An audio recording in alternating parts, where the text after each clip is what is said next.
खबर शामिल करते हैं बहावलपुर की तहसील हासिलपुर से। स्पेशल रिपोर्टर अली रजा कायम खानी की रिपोर्ट के मुताबिक अल हाफिज वेलफेयर ट्रस्ट हासिलपुर अल फारूक मेडिकल स्टोर के ज़रिए तमाम एक रोज़ा फ्री मेडिकल कैंप का इनेकाद 20 जुलाई बरोज़ बुध हामिद सर्जिकल हस्पताल चक नंबर 62 फतेह हासिलपुर में लगाया गया, जिसमें इस्लामाबाद के मायानाज doctor, consultant gastroenterologist doctor Tanveer Ahmed Malik, माहिर अमराज मेदा व जिगर ने मरीज़ों का फ्री मुआयना किया। गरीब और मुस्तहिक मरीज़ों को फ्री अद्वियात भी दी गई।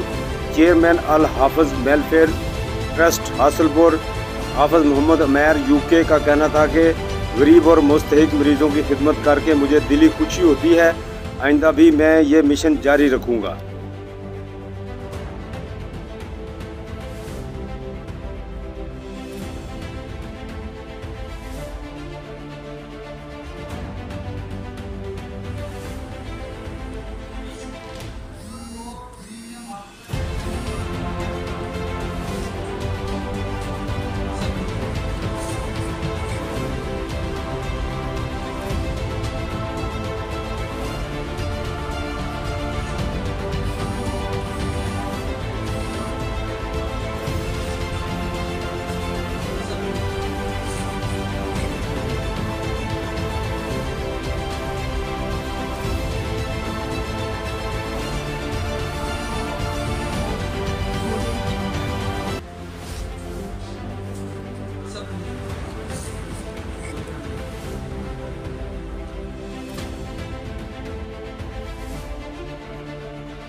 आपके रेफ्रिजरेटर की कूलिंग इतनी ही नाजुक है तो switch to PEL with insta cool, Pakistan fastest cooling refrigerator.